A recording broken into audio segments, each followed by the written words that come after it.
O que é? O que é? O que é? O que é? O que é? O que é? Que é? O que é? O que é? E o que é, hein? O que é? O que é? O que é, meu irmão?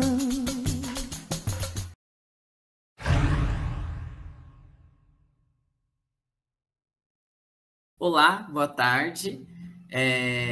Eu sou o professor Gabriel, professor do curso de Pedagogia da UENG Campanha, e estou aqui hoje para mediar o encontro do História Diagnóstico, esse programa maravilhoso aí, feito a muitas mãos, e aproveitando o ensejo do Dia dos Direitos Humanos, que foi nessa semana, que é este mês, né? Trazemos a vocês o tema, o que é educação popular. Então, nós mantemos a ideia do História em Diagnóstico deste ano, né?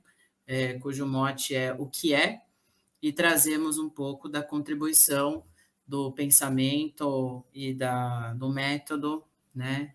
Se é que a gente pode dizer isso, da educação popular, com foco específico no Brasil e na América Latina, né? Trago para a gente conversar, para fazer um diálogo aqui, a Lohana Nascimento, né, que é mestranda da pós-graduação em processos educativos e socioculturais da UFSJ, que é o nosso mestrado em educação, foi o lugar onde eu também realizei minha pesquisa de mestrado. A Lohana, ela é bióloga, né, licenciada em biologia, também é mestranda, pesquisa educação popular e cursinhos populares, né? E Lohana é militante do Levante Popular da Juventude, educadora da rede de cursinhos populares Podemos Mais. Ela trabalha com educação popular e formação de jovens em um cursinho pré-vestibular na UFSJ. Depois ela vai falar um pouquinho sobre essa atuação dela e o que tem a ver com a educação popular. E Lohana também faz parte, né? Além de pesquisar, ela também faz parte do núcleo de formação, né? Desse cursinho, que é o Cursinho Popular Edson Luiz, da UFSJ, né? E tocado também por um movimento social, que é o Levante Popular da Juventude. Bom, Hanna, hoje, né, a gente já conversou um pouquinho sobre isso, sobre educação popular, sobre o que a gente ia conversar aqui um pouquinho. A gente estabeleceu que íamos fazer um diálogo, não seria muito bem uma palestra, mas eu acho que é importante o que você tem para dizer para a gente. A primeira pergunta, né, que eu vou te fazer e aí, o que é educação popular, né? Então, gente, primeiramente, né, agradecer o convite do professor Gabriel. Além de ser um militante, um teórico, um pesquisador, um educador que eu admiro muito, eu tenho o privilégio de dizer que ele também é um amigo querido. Então, não poderia me furtar desse convite de estar aqui com vocês. Vou propor, né, como o Gabriel já comentou, a gente propôs esse espaço de uma forma dialogada aqui, então eu e ele vamos bater um papo, espero que a gente possa responder de maneira coletiva, né, essa pergunta sobre o que é educação popular. Bem, acho que de maneira bem geral, assim, perdão, desculpa, né, me apresentar, eu sou Lohana, o Gabriel já me apresentou de antemão, mas sou paulista, do interior de São Paulo.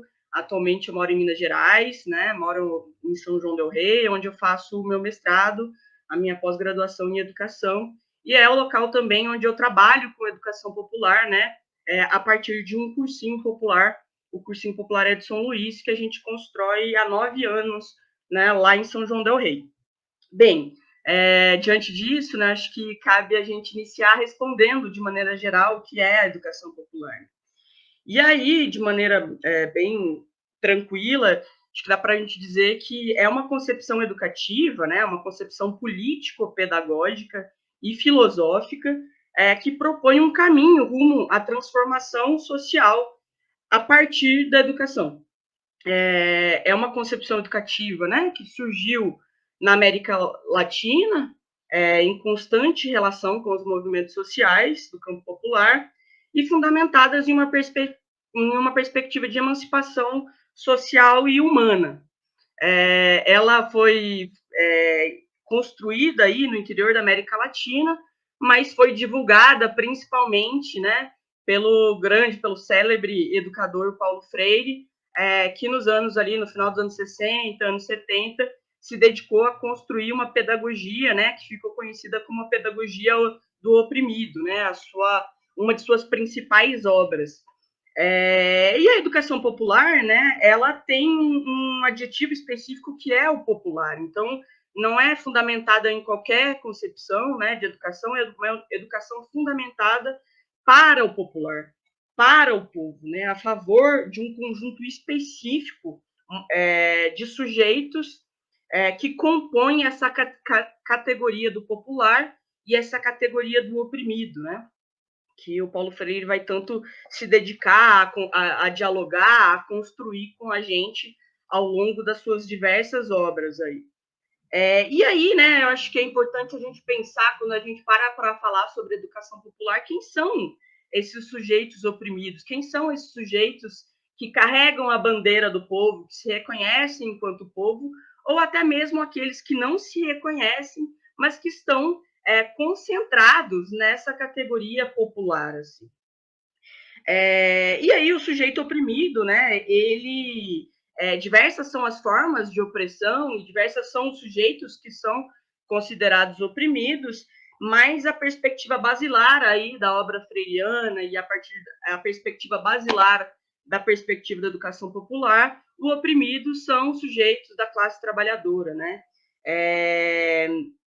Então, eu acho que, acredito, né, que a perspectiva da educação popular é fundamentada sobre a égide dessa construção social a partir da divisão de classes, onde o povo oprimido, né, a classe popular, compõe a base dessa classe, desses sujeitos sociais, onde são oprimidos por aqueles, né, que detêm o poder, que detêm as riquezas produzidas por esses sujeitos, pela mão de obra desses sujeitos que são oprimidos, né? Diversas são as formas de opressão, como eu já falei, mas a estrutura basilar desse processo de opressão está relacionada a essa categoria da classe trabalhadora. Porém, o Paulo Freire não nega, em nenhum momento de sua obra, essas diversas outras maneiras de opressão, que são as opressões a partir de raça, as opressões a partir da orientação sexual, as opressões a partir do gênero, da xenofobia, do etarismo, da gordofobia, enfim, da condição sociocultural, né? Diversas são essas formas de opressão que essa pedagogia, né, essa perspectiva pedagógica, essa concepção de educação não nega o diálogo com esses sujeitos para a gente repensar uma proposta de sociedade livre e emancipada dessas perspectivas opressivas. Então, dessa forma, né, a educação popular, ela nos possibilita pensar sobre o mundo e as formas de opressão viabilizadas pelo nosso modelo, né, de sociedade, esse modelo de sociedade capitalista, imperialista, como também nos convoca a agir sobre essa sociedade, sobre essa maneira, né, opressiva que sustenta esse cenário social, de maneira que a gente reverta essa lógica de opressão, construindo, transformando uma sociedade mais igualitária, mais justa, mais democrática. Acho que tal concepção educativa, assim, ela vincula explicitamente a educação e a política na busca de contribuir para a construção dos processos de resistência a esses mecanismos de opressão, como também resistir a esse modelo econômico, né? Visando a transformação nessa ordem vigente e na emancipação humana. Eu falando aqui de maneira geral, eu acho que esse encontro de hoje vai dar margem para a gente falar isso de maneira mais aprofundada, né? De tentar identificar quais são as bases que estruturam essa concepção teórica e metodológica, né? Como também quais são os princípios filosóficos que fundamentam essa perspectiva educativa a partir do povo, dessa classe que é tão grande, tão diversa, tão heterogênea, mas que também, né, se unifica a partir dessa perspectiva do trabalho, a partir dessa perspectiva da relação do povo com o próprio povo. Assim. Eu gostaria de frisar, né, que eu acho que diversos são os autores que pensam, né, que refletem sobre a educação popular. A gente, enquanto América Latina, mas principalmente enquanto brasileiros, a nossa grande referência de intelectual, né, nesse campo pedagógico tem se colocado na figura de Paulo Freire, mas diversos são os outros sujeitos, inclusive anteriores ao processo histórico de Paulo Freire, que se dedicaram a pensar e a construir, né,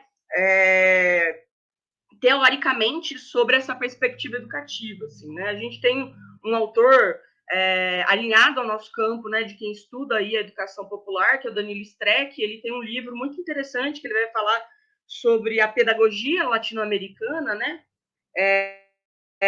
E aí ele citar diversos autores que eu vou meio que tentar trazer de alguma forma aqui na minha fala, mas dentre esses autores, né, a gente pode destacar o Simon Rodrigues, na Venezuela, a Maria Lacerda de Moura, no Brasil, antecedente a próprio Paulo Freire, o Domingo Faustino, na Argentina, quem mais? José Pedro Varela, no Uruguai, o José Martí, em Cuba, o Rubem Dário, na Nicarágua, como diversos outros, né, teóricos, militantes, educadores que se reconhecem aderidos ao povo, à condição de povo, e pensam, junto com o povo, uma transformação social a partir da ótica desses seres oprimidos, desses sujeitos que são oprimidos.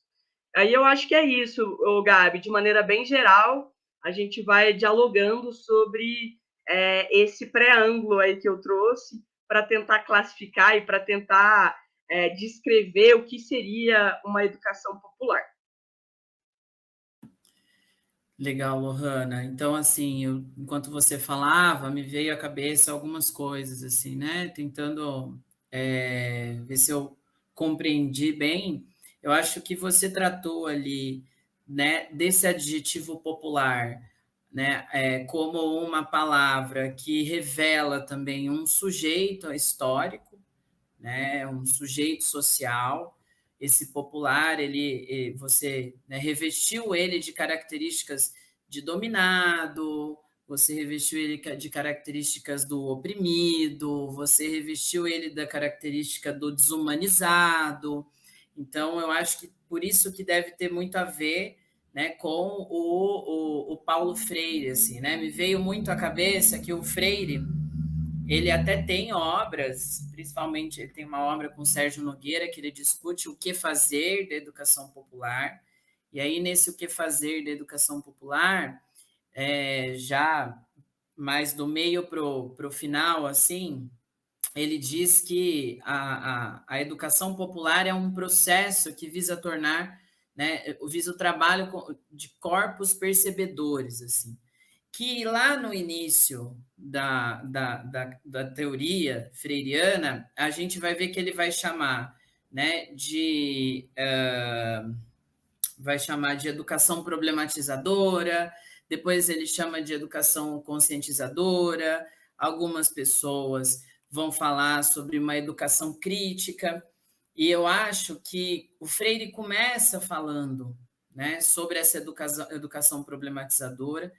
Esse pensamento, o pensamento sobre o oprimido, ele ganha corpo, principalmente naquela época que você está se pensando, né, o Brasil a partir de uma perspectiva da dependência, então tem uma relação com a teoria da dependência, tem uma relação com o desenvolvimento do capitalismo e as suas contradições, né, vindas para a classe trabalhadora. Então, quer dizer, a educação popular, mesmo que ela tenha ganhado corpo maior a partir das décadas de 50, 60, com os movimentos de base e depois com a teologia da libertação, e até a gente chamar de educação popular, até o próprio Freire chamar de educação popular, a gente pode tentar perceber essas bases, né, que você disse que são filosóficas, políticas e metodológicas, né? Filosóficas porque é a educação do omnilateral, do ser mais, né? É político porque é emancipadora e não adaptativa e não, como se diz, não é uma educação para você se adequar ao sistema, se submeter a ele e, né, como se ele fosse inexorável, como diz o próprio Paulo Freire, né? E também é um movimento metodológico, porque ele entra depois como proposta de formas de pesquisar, como um ponto contra-hegemônico à ciência popular. E aí eu já estou até terminando o que eu consegui entender, porque eu vou falar para você falar exatamente disso. Assim. E aí, esse popular é o sujeito, né? E esse popular, só que não é qualquer sujeito, é o sujeito em busca de sua emancipação.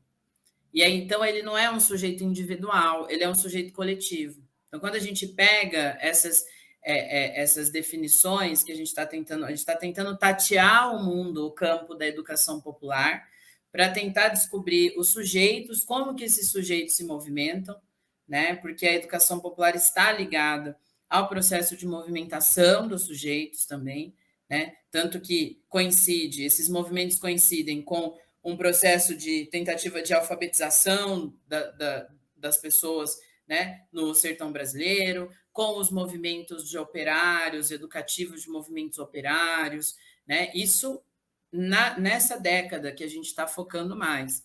Mas se a gente for pegar, e na própria literatura tem, né, processos de homens e mulheres se educando entre si, em busca de sua transformação, em busca de sua emancipação, a gente consegue achar, inclusive, desde os movimentos abolicionistas ou os movimentos religiosos da América Latina, de emancipação do sujeito contra a carestia.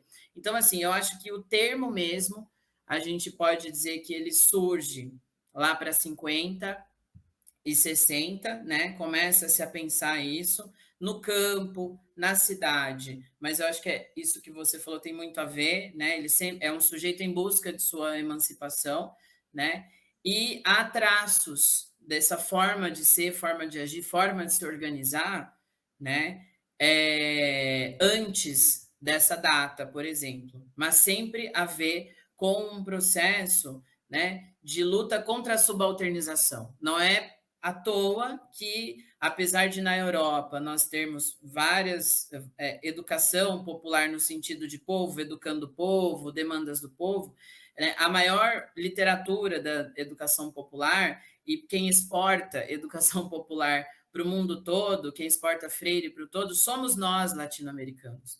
Então, porque é a marca, né, da nossa opressão, né, a expoliação, a desumanização, né? Então, eu queria que você falasse, porque então essa educação ela surge nos movimentos, né? Surge em movimentações de libertação, mas ela chega à academia. Não é à toa que nós estamos aqui discutindo isso. A gente, né, a gente pensa a educação popular no status de ciência. Então, eu queria que você falasse um pouco dessa relação. Quais são a forma como você vê, né, a pesquisa em educação popular, né? E quais são as metodologias, por exemplo, que a educação popular, para você observar que a educação popular te dá, né? As ferramentas que ela te dá para você observar esses processos, que são muito específicos, que são de libertação, né? Não sei se me fiz entender, mas é mais ou menos isso. Não, fez sim, claro, e é sempre muito legal, muito, muito propositivo para mim trocar essas ideias com você, né? E o quanto quanto esse processo é formativo, né? Essa troca é formativa. Bem, eu acho que é muito interessante, né? Isso que você traz, por exemplo, desse movimento de divulgação da educação popular a partir de Paulo Freire, né? Hoje em dia, principalmente na academia, quando a gente fala sobre educação popular, sobre os estudos sobre educação popular, a primeira referência que vem, né, que se traz no cenário científico é Paulo Freire. Não é à toa, né, do porquê Paulo Freire é o grande exponencial, esse grande divulgador, dessa epistemologia. Porém, né, eu acho que existem outros sujeitos, inclusive fundamentados, aderidos, construídos a partir dos movimentos sociais, que se fundamentam nessa linguagem da educação popular para construir um processo de organização para a superação desse modelo econômico, mas principalmente na superação dessas diversas formas de opressão, né? Perdão, deu uma secada na minha garganta. E é importante trazer isso para essa discussão, principalmente porque o Paulo Freire, né, quando sistematizou esse tipo de pedagogia, ele estava em contato profundo com os movimentos sociais, e principalmente naquele contexto que o Paulo Freire surgiu, no processo que ficou muito conhecido, né, como processo de alfabetização em Angicos, onde ele propôs um método pedagógico que visava a alfabetização de aproximadamente 300 pessoas, né, 300 camponeses que viviam nessa condição de analfabetismo e, por viverem essa condição de analfabetismo, não poderiam votar. Paulo Freire sistematiza essa corrente teórico-metodológica para que no momento que esses sujeitos fossem alfabetizados, eles também tivessem perspectiva de ler o mundo à sua volta, de compreenderem como essas formas de opressão os segregam, os limitam, os diminuem, né? Os colocam numa condição de subordinados, os colocam numa condição de sujeitos que, mesmo ao pronunciarem a sua palavra, não ganham a devida ressonância, uma vez que essas palavras são realmente colocadas numa condição de abafamento, né, numa condição de silenciamento. E aí o Paulo Freire, né, em constante diálogo entre os movimentos sociais e a própria academia, param para sistematizar em conjunto essa perspectiva pedagógica, né?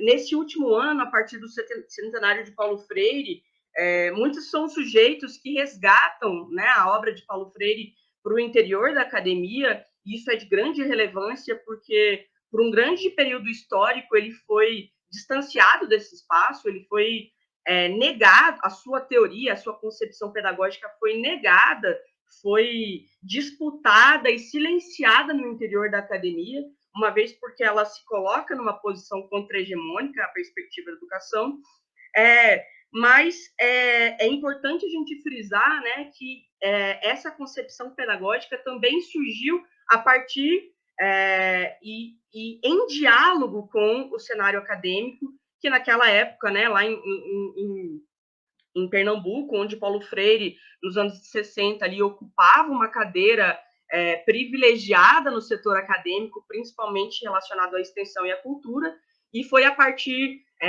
dessa ocupação dessa cadeira que Paulo Freire, inclusive, foi reconhecido ali na região do Nordeste, na região do Pernambuco, mas também extrapolou outros estados ali do Nordeste, né, como foi o caso do Rio Grande do Norte, que convidaram Paulo Freire para pensar toda essa concepção pedagógica, né, que viabilizasse que aqueles sujeitos que estavam na condição de analfabetismo fossem alfabetizados.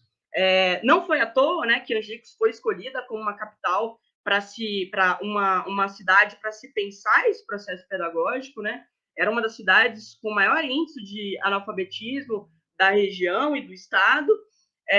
E então Paulo Freire vai estabelecer, né, essa relação entre a academia, os movimentos sociais e o povo.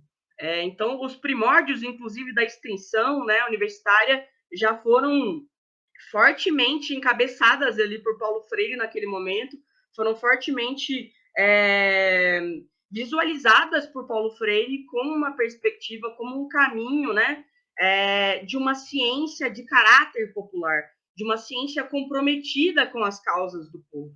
Então, você me fez a pergunta, né, de qual é o espaço dentro, no interior da ciência, no interior da academia, para se falar sobre educação popular, para se construir educação popular. Então, os próprios primórdios ali da educação popular no Brasil, né, a partir de Paulo Freire, embora ele não nomeou, né, essa perspectiva educativa com esse nome, mas ficou mundialmente conhecido depois a partir da educação popular, o Paulo Freire já previa essa relação entre os conhecimentos científicos, os conhecimentos produzidos pela academia, em relação com os conhecimentos populares, numa perspectiva de superação dessas desigualdades, como eu já comentei. Que mais? Deixa eu pensar. Vamos pensar junto aí, a partir da sua pergunta. Bem, você me falou um pouquinho sobre a minha pesquisa também, né? Nesse viés aí de como construir educação popular no interior da universidade, né?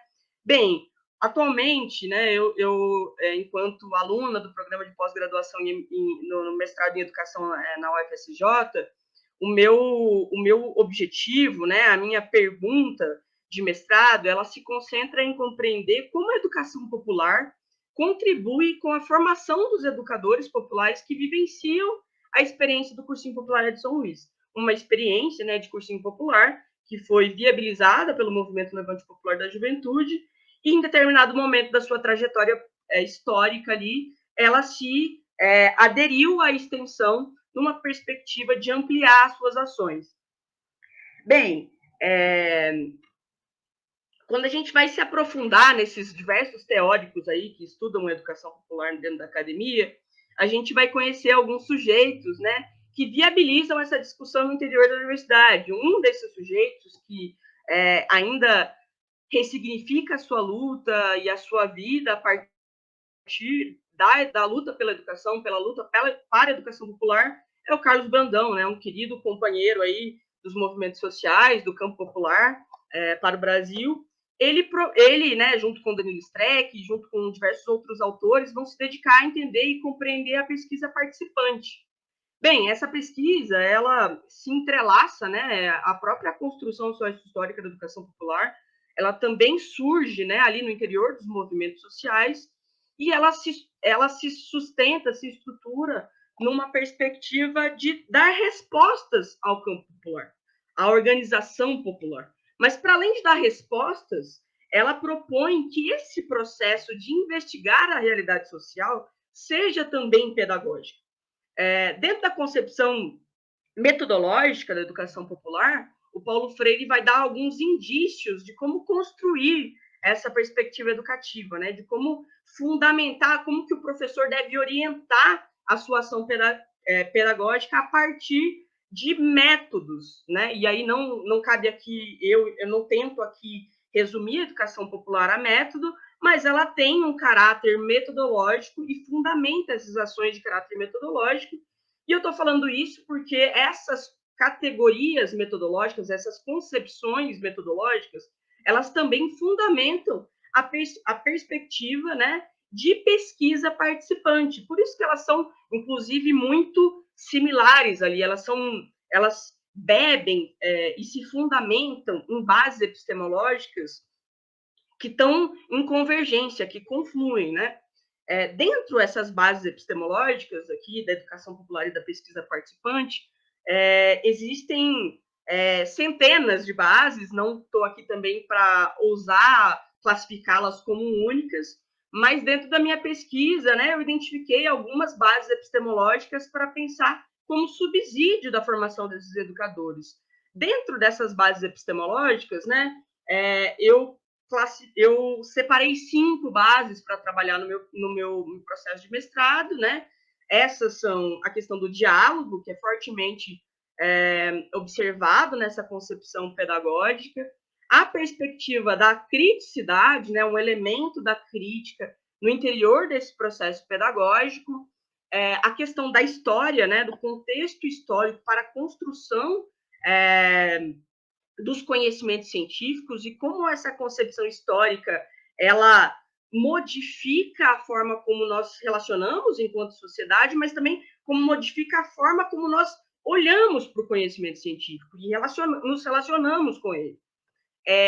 Outra base epistemológica que eu trago para esse processo, né, é a concepção de cultura também, que é central ali na perspectiva freiriana, né, de entender que a cultura, aquilo que nós, enquanto humanos, fazemos, né, a partir dos recursos naturais, fazemos com a natureza, essa transformação da natureza é fundamental para a gente compreender o quanto a história está em movimentação e o quanto nós, enquanto seres humanos, enquanto sujeitos da classe trabalhadora, da classe popular, podemos modificar o curso da história. Então, a cultura também é central como base epistemológica desse pensamento.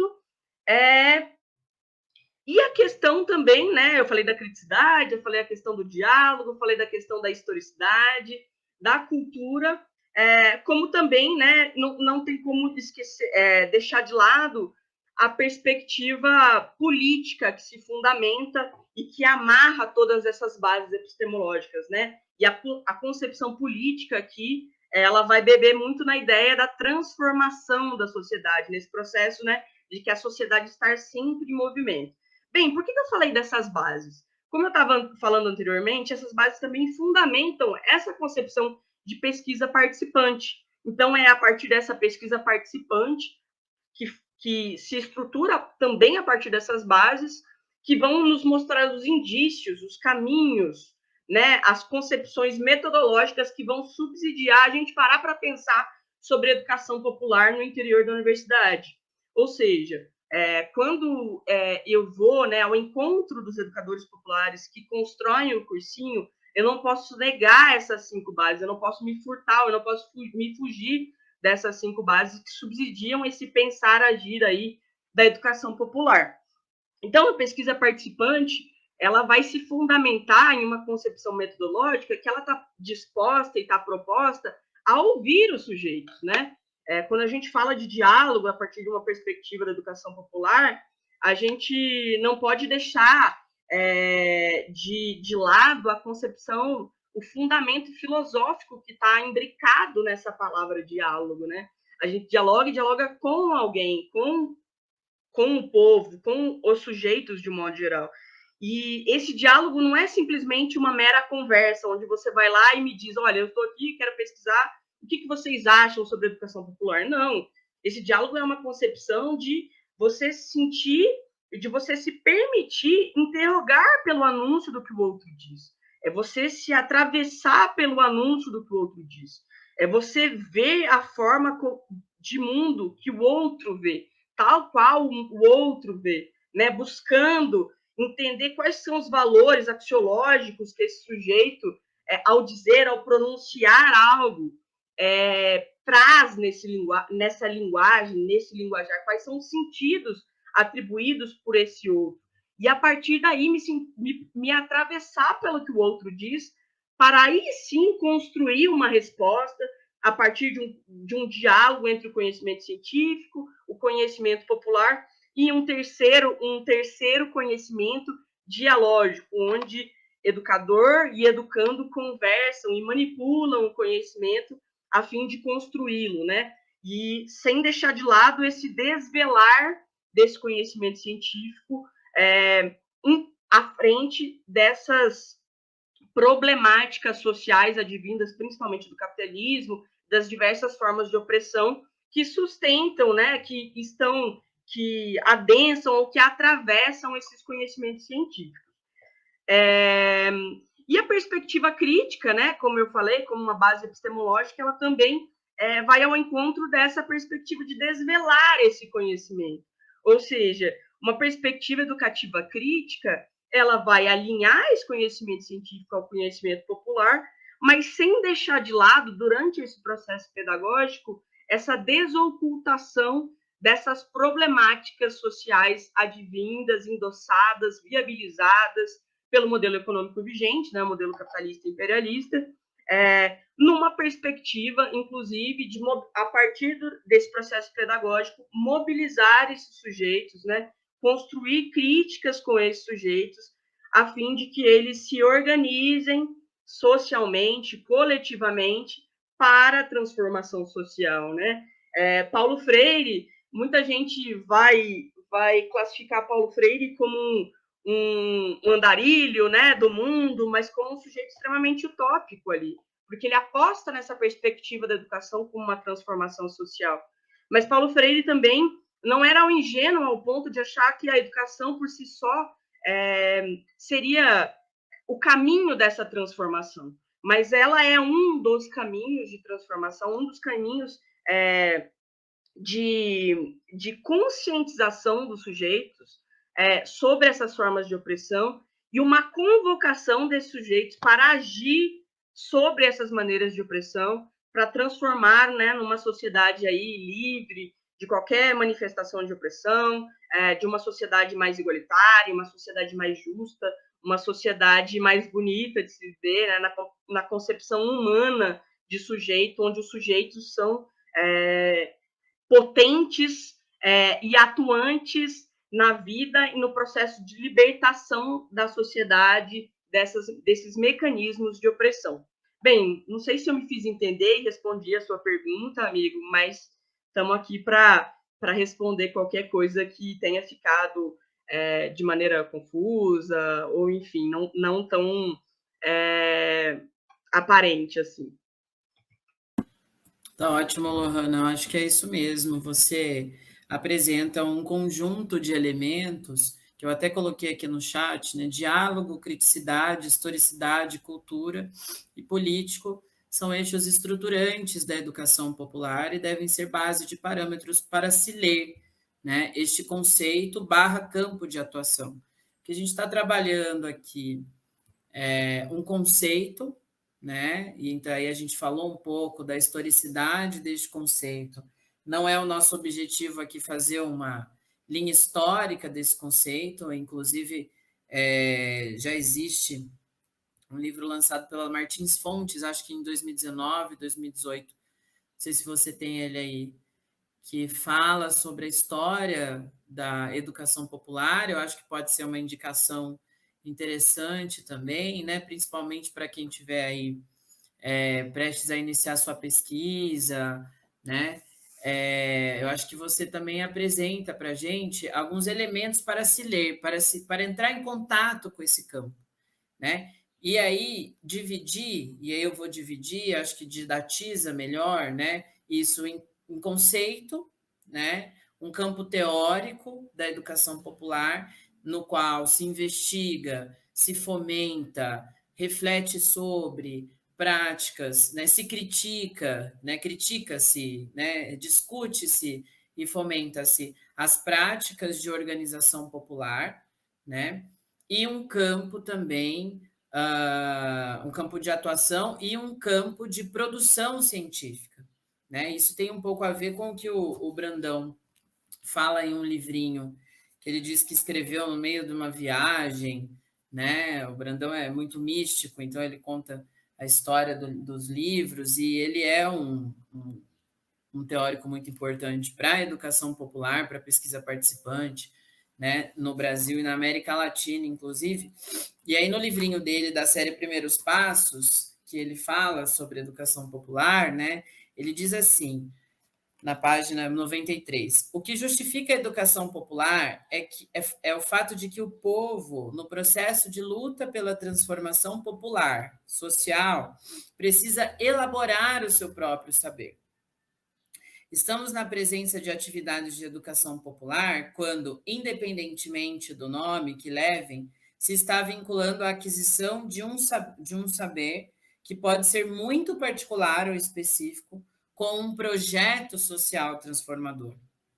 A educação é popular quando, enfrentando a distribuição desigual dos saberes, né, a divisão do saber, que é a divisão social do trabalho, que também é a divisão de gênero, que também é a divisão entre escravizados e senhores, que também é toda essa divisão que a gente vai observando na formação das nossas sociedades, né? E que vão culminar hoje em sociedades contemporâneas extremamente desiguais, que produzem o suficiente para alimentar o mundo, mas não conseguem alimentar o mundo, que produzem o suficiente de tecnologia para preservar o mundo e ter uma relação melhor com a natureza, mas não o fazem, né? Que tem ali nos seus ancestrais e nas suas comunidades, que quase residuais em muitos lugares, estratégias para o bem viver, né? Para uma sobrevivência e uma relação melhor com a natureza, mas também não o fazem,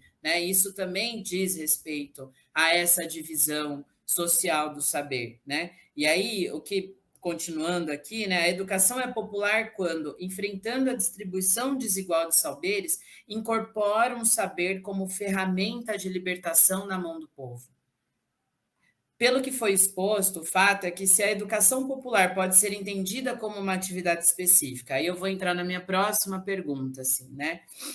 Não é toda ação assistencial, de trabalho social ou de política educativa. Ela, por outro lado, não requer ser realizada no interior do sistema educativo formal.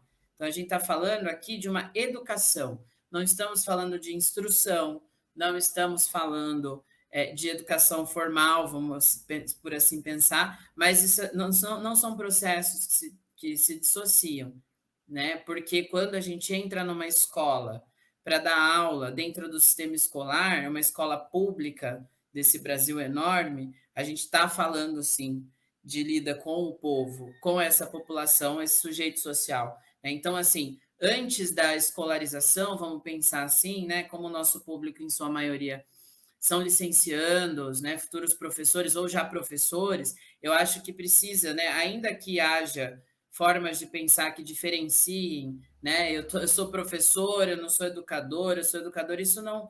E nessa nossa perspectiva, todo sujeito social, né, principalmente o sujeito da classe trabalhadora, o sujeito do povo, ele é um potencial educador social. E aí esse educador social pode também vir a ser um professor, ele vai juntar essas duas coisas na sala de aula, essas 5 questões que você trouxe aqui, né? E aí ele vai falar, não é toda ação assistencial, trabalho social ou de política educativa não acontece necessariamente dentro da escola, separada do conjunto de práticas sociais dos indivíduos. Isso lembra muito a discussão depois que vem para frente, né? Esse livrinho é de muito tempo, assim, né? Na década de 90, vamos pensar assim? Não, 1983. E depois, né? E aí, quase concomitante, mas no Brasil mais depois, os estudos do letramento trazendo a centralidade da prática social. Então, não é só na educação popular que se pensa diálogo e prática social do sujeito para uma melhor sobrevivência dele, né? Na escola, no campo. Então, ele vai trazer, não acontece, não pode ser realizada separada do conjunto de práticas sociais, né? E aí ele diz, muito ao contrário, a educação popular vem sendo desenvolvida no interior de práticas sociais e políticas, né? Onde podem residir a sua força e a sua incidência. Então, eu acho que você trouxe exatamente, né, ali a essência da educação popular enquanto um campo de atuação, né, um conceito, mas que também é uma praxis, na verdade. Você reflete e faz e reflete sobre, né? E quando você falou sobre a relação dentro você vai falando e eu vou pegando as minhas anotações, os livros aqui, e aí porque depois você termina e fala assim, não sei se eu me fiz entender, se eu estou entendendo você. Eu acho que sim, né? Nós somos o produto do que a gente tem discutido, feito, trabalhado e tudo isso. E aí trago também o Brandão, mas num texto, junto com o Danilo Streck, que ele vai dizer, né, sobre a questão da academia. Né? Eu acho que a educação popular, quando considera que os sujeitos comuns e não os arautos né, os deuses do Olimpo da academia produzem conhecimento, aí a gente precisa botar lentes para ir ver o que tem se produzido de produção de existência no interior desse povo, de produção de resistência no interior desse povo, né? O que eles revelam, eu vou dizer que, né, vou ter uma perspectiva de ciência que eu vou dizer que o outro é meu objeto, que ele não tem consciência crítica. Tem uma coisa que a gente ouve muito, né, na academia e fora dela também, principalmente de camadas mais médias da sociedade, é que o outro não tem consciência crítica. O outro não pensa, e a gente está passando por isso, inclusive, não só lidando, né, com pessoas que pensam ao contrário da gente, às vezes numa outra chave, inclusive, numa chave antidialógica, que é um dos maiores dilemas, mas para dentro também da gente, né? Como a gente medir o outro tem crítica ou não tem crítica. Qual é o objeto do conhecimento para eu dizer o que é um saber crítico? É decidir se você vai fazer, né, aquela passagem do Cartas à Cristina, né? A questão que a mãe do Paulo Freire vai comprar uma carne e o dono do açougue é machista com ela porque e aí o Paulo não entende, mas na verdade é porque a família já estava devendo. Então, quer dizer, quais são as opções que você tem quando você tem um açougueiro que te humilha, você não tem dinheiro para comprar uma carne? Quer dizer, você pensar profundamente sobre o que você vai fazer, e aí a gente vê nos livros da Carolina Maria de Jesus, por exemplo, não é consciência crítica. Eu vou olhar para o povo e vou dizer que ele não pensa, né? Então, eu acho que a educação popular, né, nessa sua sanha de dizer assim, olha, o povo também sabe, a gente precisa ir lá captar quais são essas estratégias de reprodução da sua própria existência, assim, né? E traz isso como um contraponto dentro da academia. Isso eu estou falando de década de 60. Hoje, a gente tem aproximações da educação popular com os estudos decoloniais. Naquela época, falava-se, né, muito dos anticoloniais, né, a educação. Então, aí depois, eu acho que vai ganhando força o conceito da educação popular e esse campo de investigação, quando ele, na verdade, é ressignificado por essas teorias, né, mas às vezes, essas teorias que são mais desconstrutivistas, vamos pensar assim, sem apego à palavra, né, sem mexer nessa ideia do desconstrutivismo ou não, assim, mas assim, essas ideias, a voz do sul, a voz dos subalternos, as formas de existência, ancestralidade, aspectos subjetivos da construção do ser, que a gente vê nessas teorias, por exemplo, decoloniais, vamos pensar assim, a educação popular ajuda a fomentar. E essa ciência, por exemplo, a pesquisa participante, essa visão para isso como ciência popular, né, ela contribui para a gente estabelecer dentro do campo científico esse tipo de valorização, de legitimação, não é nem de valorização, é de legitimação desse saber, né? O Streck e o Brandão escrevem assim: considero importante, nessa altura da conversa, insistir mais uma vez no caráter político da atividade científica. Acho que o caminho é ali, né? A quem sirvo com a minha ciência? Esta deve ser uma pergunta constante feita por todos nós. E devemos ser coerentes com a nossa opção, né? Se quisermos fazer uma ciência desde os oprimidos, assim, né? Isso é muito, muito, muito interessante, assim, né? E eu acho que dialoga demais com as suas palavras, porque ela mostra a educação popular não só como esse conceito, mas como uma forma de você observar a ciência. E aí, para isso, você tem, né? Eu vou destacar dois desenhos metodológicos, né? A pesquisa participante e a pesquisação.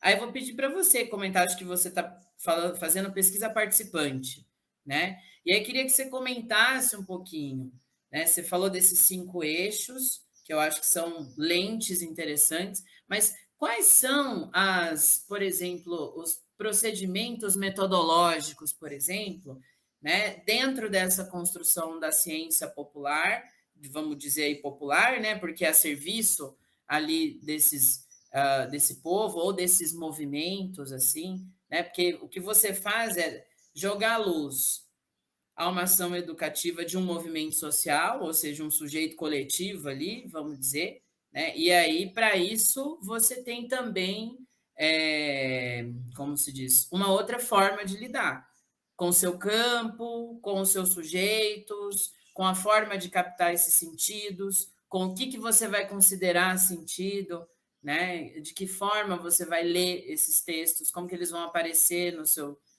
texto final. Queria que você falasse um pouquinho desses desenhos metodológicos que a educação popular e a pesquisa com a educação popular proporcionam ou pedem ou demandam, né, do pesquisador, assim, para além da rigorosidade, cientificidade que é tido aí para que a gente tem como pré-requisito para toda pesquisa, assim, né?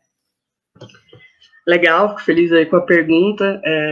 Eu acredito assim, né? Eu fiz esse preâmbulo falando dessas 5 características, assim, que são relacionadas à pesquisa participante, exatamente para tentar caracterizar um pouco de como que é essa metodologia, né? Como que se fundamenta, como se estrutura essa perspectiva de pesquisa acadêmica, no interior da pesquisa acadêmica.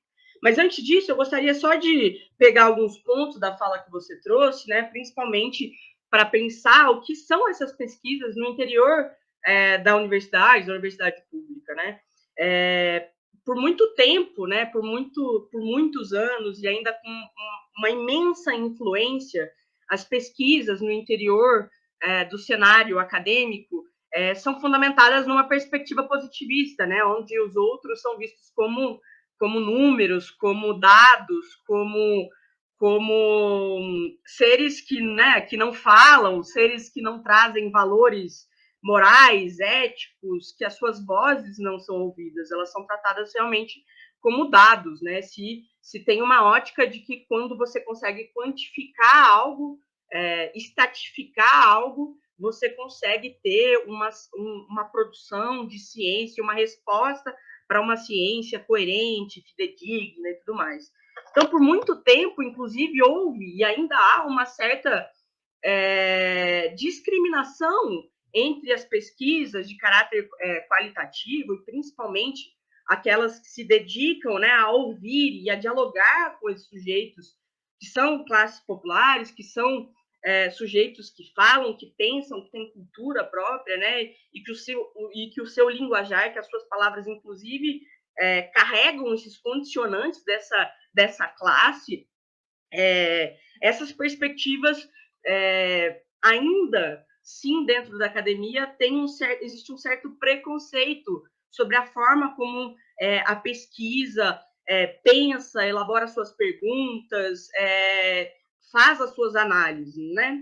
Bem, como eu trouxe essas 5 áreas aí, essas 5 bases que fundamentam a educação popular, e pensando numa perspectiva acadêmica contra-hegemônica, né, que vai mais do que você comentou, né, no sentido de ser difundida na academia, ela vai ocupar um espaço que é fundamental para que os sujeitos que vivenciam, né, esse cenário acadêmico tenham contato, uma vez que muitos estudantes, né, eu ali como enquanto estudante do mestrado, por exemplo, eu tenho vários colegas de sala, vários amigos que nunca ouviram falar, inclusive, sobre essa perspectiva metodológica, né, que é a pesquisa participante. Porque é isso, ela não vai dar voz, ela vai ouvir quem é negado de sua voz durante o processo histórico, né, brasileiro, dentro do processo histórico colonizador, assim. Você quer fazer uma pergunta? A gente pode parar e você pode... Não, é que você falou uma coisa muito interessante, assim, né? A gente vem muito com a perspectiva, e nisso, né, a gente não falou antes no início, mas Lohana e eu não mais, mas nós participamos durante 2 anos do mesmo grupo de pesquisa, que é o JEC-DIP, grupo de estudos críticos do discurso. E foi lá que nós, né, funcionamos aí junto com outras pessoas, professores, estudantes, sobretudo da UFSJ, foi lá que nos foi, né, que a gente chegou a discutir essa armadilha do discurso, do dar voz ao outro, né? Eu acho que isso é muito bonito, porque é uma forma como a gente também a gente concebe a linguagem, mas é uma forma também como a gente se apresenta no mundo e nos espaços que a gente está. Né? Então, qual é a concepção, como é a ação de alguém que compreende que está dando voz ao outro? A posse, o poder, está na mão de quem? Né? E lá no Jack Deep, a gente, né, muito pensando a metodologia, né, que é diferente de metodologismos, né? Eu vou o que vocês acharam sobre o texto? Não, eu preciso criar caminhos para essa voz aparecer. Então, eu acho que com essa, desculpa te cortar, Lohan, né, porque me tocou profundamente, né, eu não dou voz ao oprimido, àquele que eu considero o oprimido, né? Porque se a gente pegar Freire, né, somos todos oprimidos pelas lógicas de opressão. Né? O dominador também está numa lógica de dominação, ainda que a gente não se identifique com ele e que nós tenhamos aspirações antagônicas, mas ele está numa lógica de dominação. Né? Quem sou eu para dar a voz ao outro? Então, com a capacidade técnica e teórica que nós temos, por exemplo, é possível construir, né? Estou fazendo uma pergunta retórica, mas eu acho que no final da sua fala você pode trazer também o que você pensa sobre se é possível a gente construir caminhos para que essa voz chegue, seja ouvida, seja alta, enfim, né? Mas sem essa ideia de que eu estou dando a voz ao outro. E é algo que nós encontramos tanto em quem faz ações populares numa perspectiva assistencialista, é algo que a gente encontra quando a gente vê algumas propostas educativas que, inclusive dentro de movimentos sociais, que não consideram isso como algo importante, principal, é uma das coisas principais da educação popular, é a forma como eu quero ouvir o outro, é menos a forma como eu falo, é a forma como eu quero ouvir o outro e a forma como eu vou fazer com que a voz dessa pessoa seja ouvida, mas não numa perspectiva de que eu estou dando um presente. Senão a gente cai num outro lugar, assim, que você pode comentar, mas é isso que eu queria, assim. Eu acho que isso é uma coisa a partir da qual nós nos identificamos, acho que porque também vimos desse lugar juntos aí no Jack Deep, né? Essa autocrítica, inclusive, de muitos nós que trabalhamos com essa noção de diálogo, de dar a palavra. Ninguém dá a palavra a ninguém, né? As pessoas têm a sua palavra, assim, né? Elas precisam dizer. E aí, se eu tenho capacidade de fazer com que elas digam, eu vou tratar isso como um presente, né? Eu vou trabalhar para que elas sejam ouvidas. Obrigado, Ana. Não, que isso. Eu acho muito legal, né? Eu acho que esse diálogo que a gente estabelece, principalmente por aquilo que eu tenho proposto, assim, né? Por entender, eu acho que por reconhecer também nas nossas conversas que o caminho da pesquisa participante foi uma boa fundamentação para a minha pesquisa, exatamente porque ela é um cenário, ela é o palco dessas vozes, né? Que usualmente a pesquisa acadêmica fala, né? O cenário acadêmico, as pesquisas positivistas ainda fundamentam um linguajar acadêmico que propõe essa ideia de que a gente vai dar voz, né? Então, não, a pesquisa participante não vai dar voz, ela vai ouvir essas vozes, ela vai amplificar essas vozes, ela vai trazer essas vozes para o ambiente acadêmico, para a gente pensar junto com elas, né? Para a gente pensar de que maneira essas vozes contribuem com a formação de professores, com a formação, com a construção do processo socioeducativo que a gente, enquanto sociedade, quer construir. Numa fala anterior, né, quando você estava lendo o trecho ali do Carlos Brandão, o Brandão vai ter um trecho que ele se dedica a falar o quanto a educação popular é um caminho para um projeto de sociedade, né? E nós, dos movimentos sociais, dos movimentos, né, do Levante Popular da Juventude, a partir ali das nossas experiências de cursinho popular, o que a gente almeja nas nossas ações político-pedagógicas é a construção, o fim, né, o horizonte das nossas construções político-pedagógicas é a construção de um projeto de sociedade, uma sociedade que seja calcada, fundamentada num projeto que contemple o popular, o povo, essa categoria que deixa de ser oprimido nessa nova sociedade, né, e viva em harmonia, e viva em processo de libertação, e viva nessa condição de ser mais, como Paulo Freire nos coloca, né? Então, eu acredito que nós, enquanto educadores, nós, enquanto pesquisadores da educação popular, né, vamos ao encontro dessas metodologias de pesquisa, no caso da pesquisa participante, que é o que eu tenho me dedicado a compreender, né, durante o mestrado, mas também você citou a pesquisação, que também, né, fundamenta outros trabalhos sobre essa ótica, e elas vão exatamente, né, nesse caráter metodológico ouvir esses sujeitos, dialogar com esses sujeitos, se interrogar, né, e interrogar esses sujeitos a partir de suas próprias narrativas. E aí, ao encontro disso, né, para falar um pouquinho da minha pesquisa, né, como eu anunciei, eu vou pensar, compreender como que se constrói essa perspectiva de formação com os educadores populares, né, que constroem o cursinho popular de São Luís, uma vez que esses sujeitos, em grandes momentos, né, na maioria dessa trajetória formativa, seja na educação básica, seja no ensino superior, foram negados dessa concepção pedagógica, que é a educação popular, foram negados, inclusive, da apresentação, da ilustração, da discussão, do vivenciamento teórico e metodológico a partir da educação popular, e muitos desses sujeitos vão lá vivenciar o cursinho popular para querer aprender sobre essa concepção educativa que é a educação popular.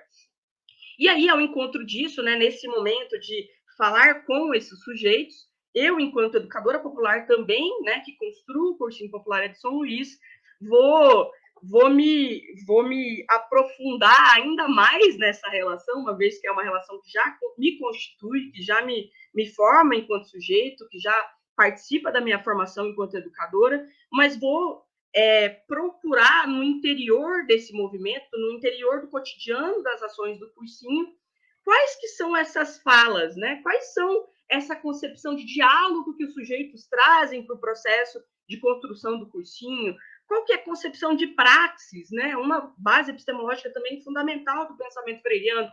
Como que esses sujeitos, né, vão fazer essa articulação entre teoria e prática e como que isso vai se desdobrar na ação desses educadores? Como que eles vão trazer para o processo pedagógico essa noção, essa concepção de história, essa concepção de cultura, essa concepção de falar com o povo e para e com o povo oprimido, né? Então, no interior da minha pesquisa, eu vou me aprofundar nesse cotidiano, nessa vivência desses sujeitos, vou ao encontro deles, vou ouvir o que esses sujeitos têm a dizer sobre a própria experiência de docência, seja em formação inicial, seja em formação continuada, e dialogar com eles, e trazer, né, o Paulo Freire, trazer o Brandão, trazer o Oscar Hara, trazer os trabalhos práticos de Elza Freire no seu momento histórico, né, dialogar com esses tantos sujeitos, colocar, né, dentro da pesquisa, no interior da escrita, um diálogo entre esses referenciais, entre esses educadores populares e entre a minha palavra enquanto pesquisadora que se desdobra, né, que sistematiza essa escrita. Então, tentando responder um pouco do que você me perguntou, né, eu acredito que dar ressonância a essas vozes, não é dar voz a esses sujeitos, mas dar ressonância, né, ampliar a voz desses sujeitos. Acredito que um caminho é se fundamentar em pesquisas, né, em metodologias de pesquisa que tratem os outros como sujeitos, e não como meros objetos, ou como meros participantes que vão contribuir com a minha pesquisa. Não, são sujeitos participantes ativos na elaboração, na formulação do que a gente está chamando de formação no interior dessa pesquisa, do que a gente está chamando de praxis no interior dessa pesquisa, do que a gente está chamando de diálogo no interior dessa pesquisa. Então, eu acho que é um pouco disso, assim, sabe, Gabi? Que eu acho que existem artimanhas, existem recursos metodológicos no interior da pesquisa, né, no interior da academia, inclusive que a gente deve se fundamentar, inclusive nós, enquanto militantes, enquanto educadores populares, também devemos propagandear essas maneiras de pesquisa para que cada vez mais as pesquisas no cenário acadêmico, né, seja na área da educação, seja na área das ciências humanas, estejam comprometidas com uma ciência de caráter popular, comprometidas, né, em formular, em pensar, em construir teorias, formulações, estratégias de se construir um conhecimento a favor do povo, em diálogo com o povo, e não para eles, mas com eles, né? Com eles e para eles. Bem, eu acho que é isso. Eu acho que uma última coisa aqui dessa sua última fala que me tocou e que eu acho que eu gostaria de trazer para esse momento, né?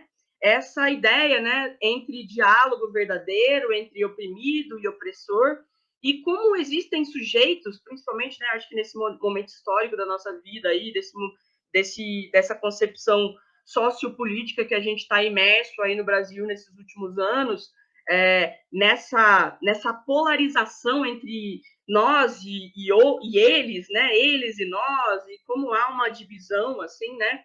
E o Paulo Freire vai construir ao longo de sua obra o quanto o opressor também vive em nós oprimidos, né? Porque existe ainda uma categoria dos sujeitos que transita entre os oprimidos e opressores, que são esses sujeitos que carregam em si, são oprimidos, mas carregam em si formas de opressão.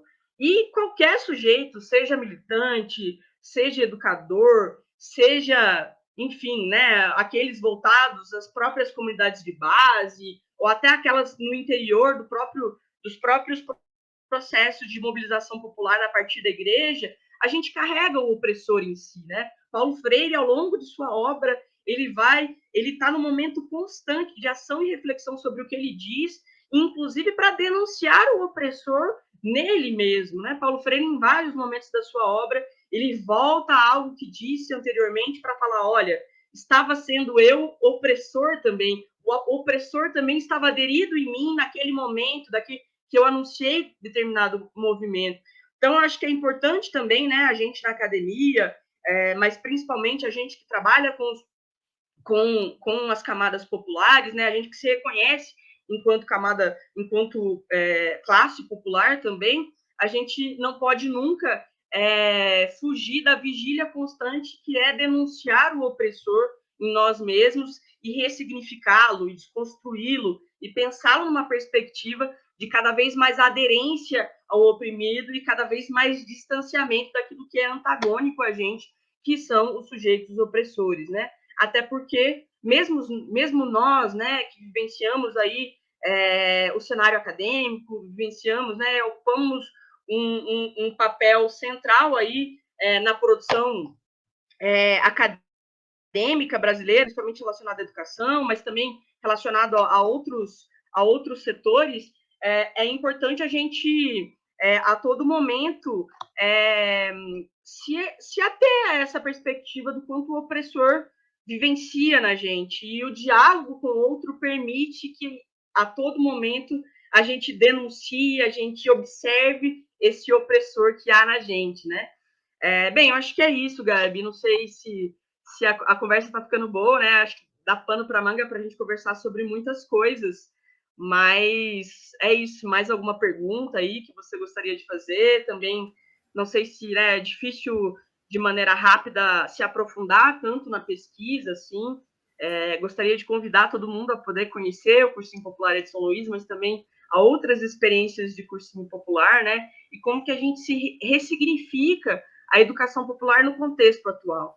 Eu acho que esse é um dos ensinamentos muito fortes na obra freiriana, né? Do quanto o Freire colocou isso em vida, né? Que ele não queria que a gente o seguisse como um ser intocável, um ser inquestionável, né? Uma metodologia, uma pedagogia estática para o resto da história, né? A gente está todo o tempo se movendo pela materialidade do contexto atual. Então, nós, enquanto militantes, nós, enquanto educadores populares que vivenciamos essa época, a época atual, seja no interior da academia, seja no interior dos movimentos sociais, seja nas favelas, seja nas comunidades de base das igrejas, enfim, seja com os povos originários, seja com os povos ribeirinhos, né? A gente sempre ressignifica essa educação popular a partir da realidade local e a partir do contexto histórico atual. Então, fica o convite também, né, para todo mundo que queira conhecer os cursinhos, queira conhecer o Cursinho Popular de São Luís, para vivenciar na prática aí como que a gente ressignifica essa educação popular num contexto de inserção de indivíduos no ensino superior público. Acho que é isso. Lohana, a gente já está quase se encaminhando para o fim do nosso papo, que começou a esquentar, né? Porque enquanto você foi falando, eu fui lembrando de várias questões que a gente já conversou em outros lugares, mas também questões que já foram problematizadas e estão mais superadas aqui, mas eu vou me ater ao meu roteiro aqui. Eu queria que você falasse duas coisas. A primeira é que nós estamos aqui citando, né, o Fausto Borda, o Brandão, o Danilo Streck, estamos citando ali o Zé Eustáquio Romão, a gente está trabalhando com o Raul Mejia, com o José Martí, então a gente falou um conjunto, assim, né? E, de repente, você traz Elza Freire, assim. Para quem leu Cartas à Guiné-Bissau, sobretudo, ou para quem fez um estudo mais longo da obra do Paulo Freire, a gente percebe a presença da Elza, né, na vida dele, e depois, no fim, também, né, e póstumo, a importância, a presença da Anitta, né, não só na vida dele, como formuladoras e repensadoras dessa educação problematizadora, né?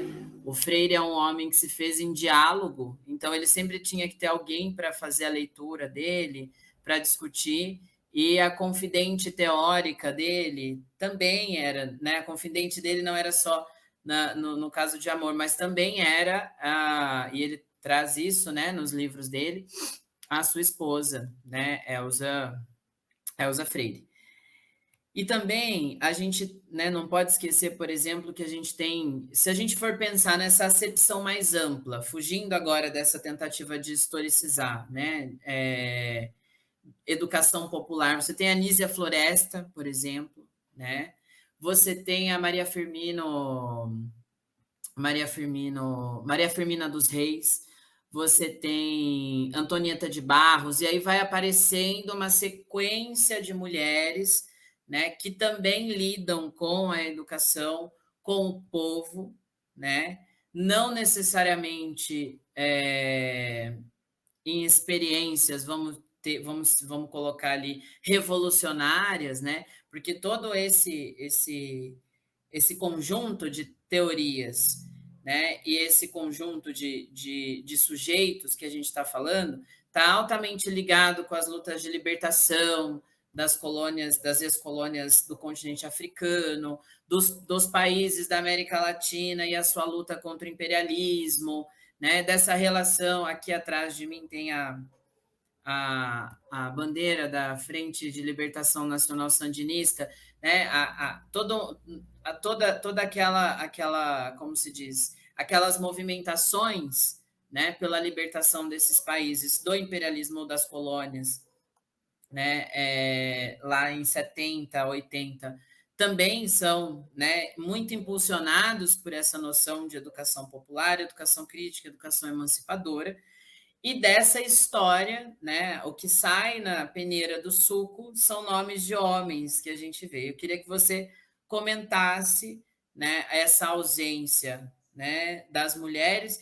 É claro que a gente poderia fazer uma outra história diagnóstico só disso, mas tirando a fotografia, por exemplo, do caso da Elza Freire, por exemplo, né, que eu sei que você tem mais propriedade para fazer essa discussão.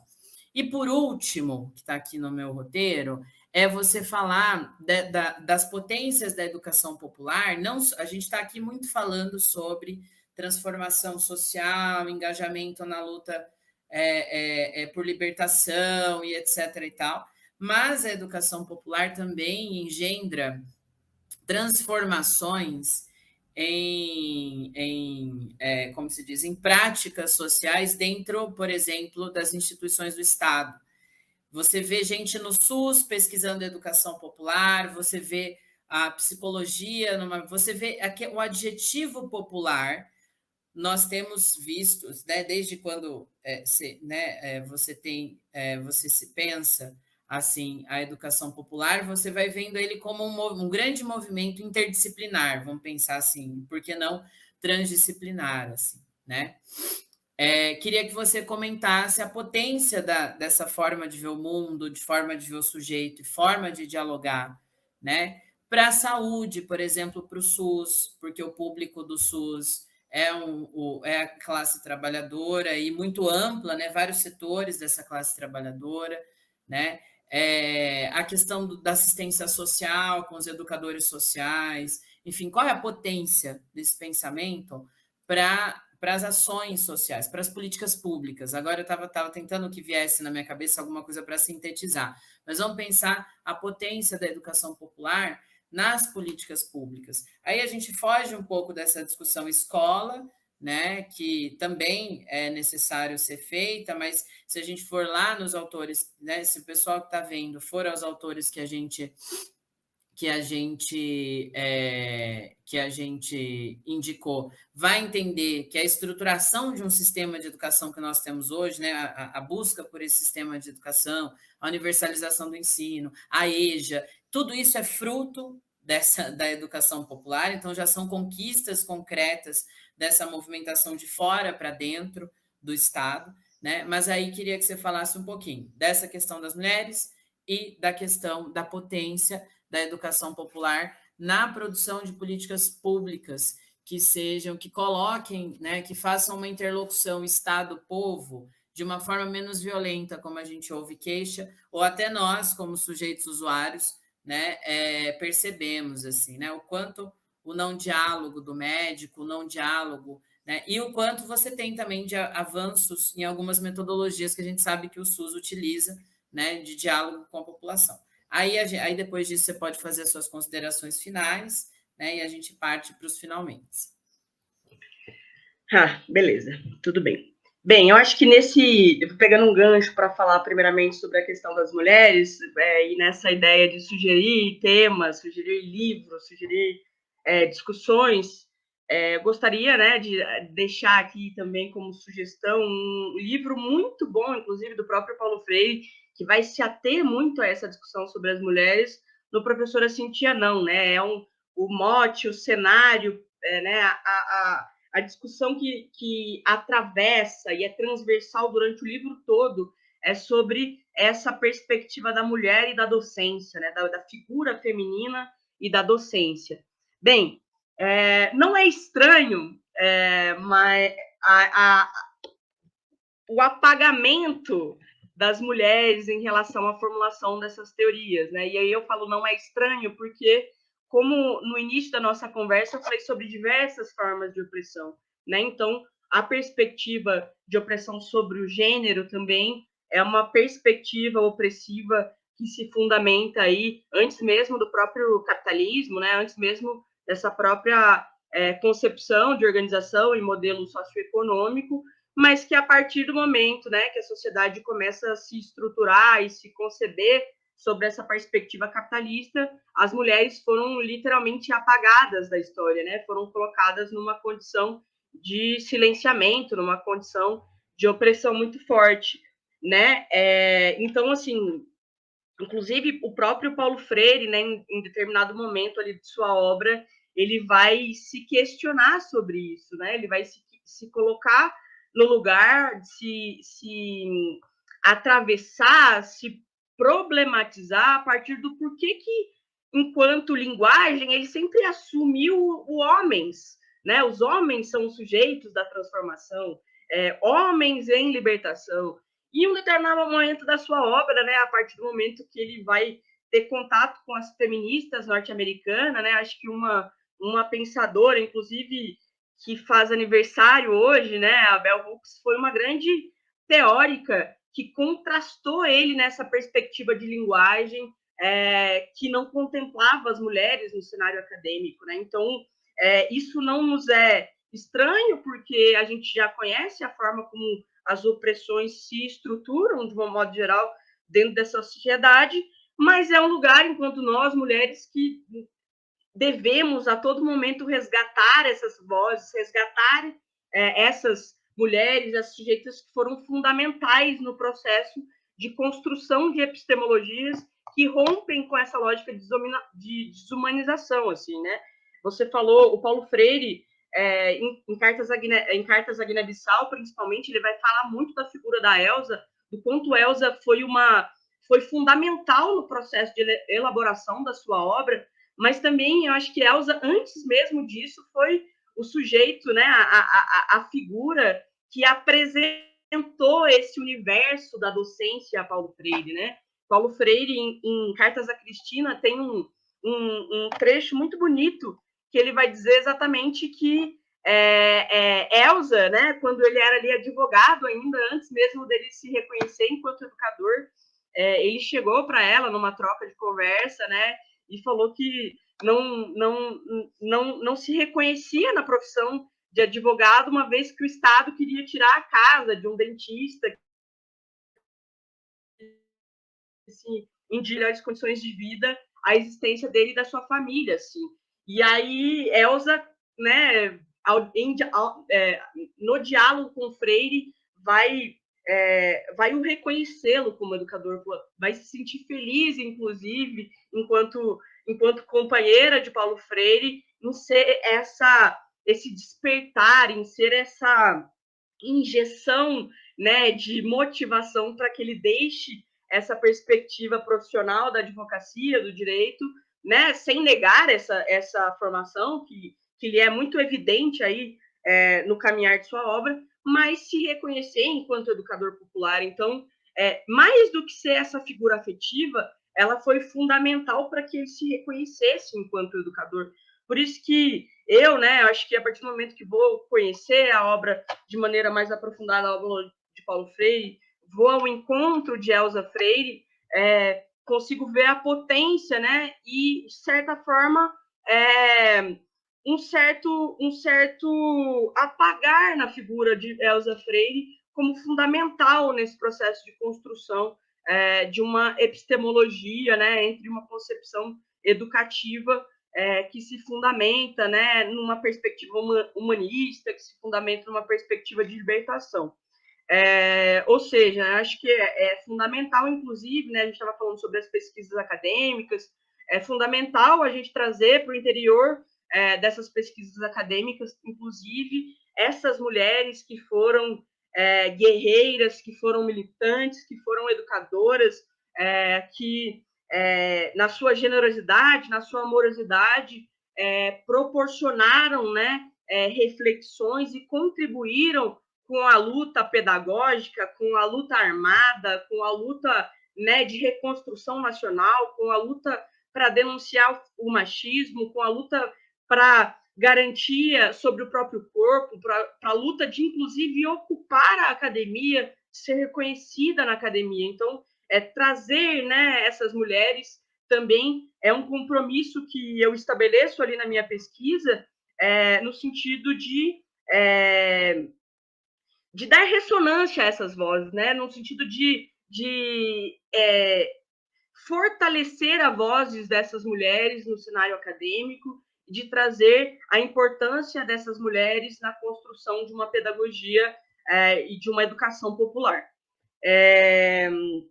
E aí, né, indo já caminhando mais para a sua segunda pergunta, sobre essa perspectiva, né, da educação popular como uma linguagem social, como uma linguagem, um comportamento perante a sociedade, né, para além da perspectiva pedagógica, para além da perspectiva educativa, né, no sentido estrito da educação, aqui falando, essa linguagem da educação popular, inclusive, né, como você relatou, o SUS, outros cursos, né, para além das licenciaturas, se subsidiam, né, do Paulo Freire, mas principalmente dessa concepção de educação popular, para conversar, para dialogar com o povo, numa perspectiva de entender as reais necessidades do povo e dialogar com elas, né? E aí eu falo novamente, né, se fundamentando na perspectiva da educação popular, ouvir o que esses sujeitos têm a dizer e,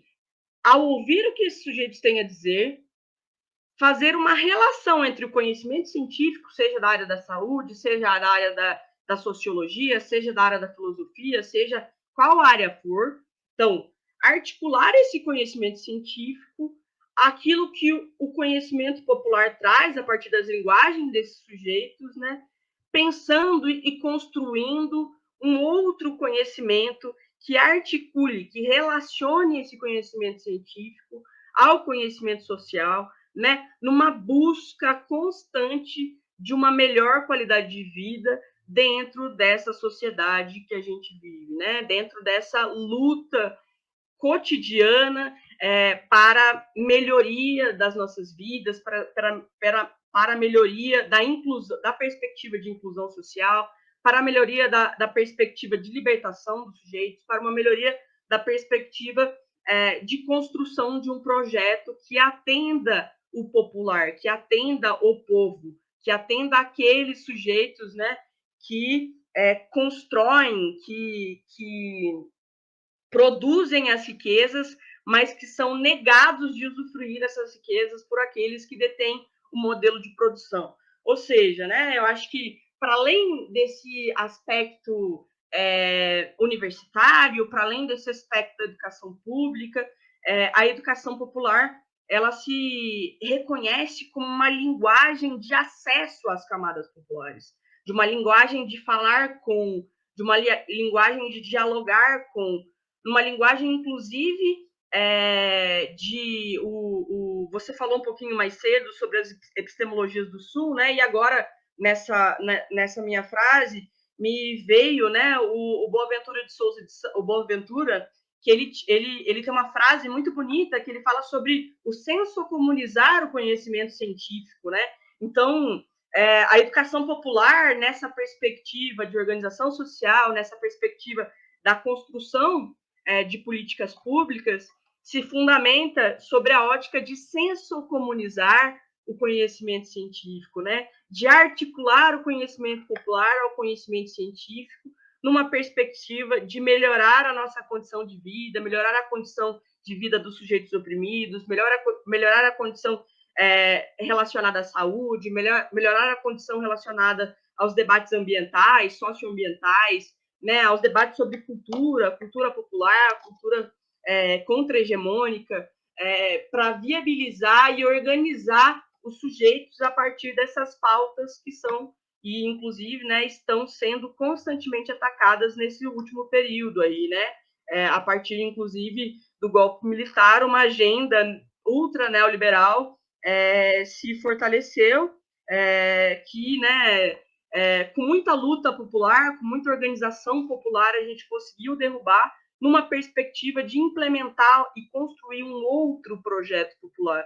Então, acredito que a linguagem popular, né, a educação popular é essa linguagem, é esse caminho, é esse meio para a construção de uma nova sociedade que será forjada por nós, né, militantes, educadores, população, oprimido, em diálogo, em coletivo, a partir da organização, né, social, direcionada e comprometida com uma vida digna para o sujeito oprimido e para a classe trabalhadora do país. Eu acho que é isso, Gabi. Lohana, queria te agradecer pela disponibilidade.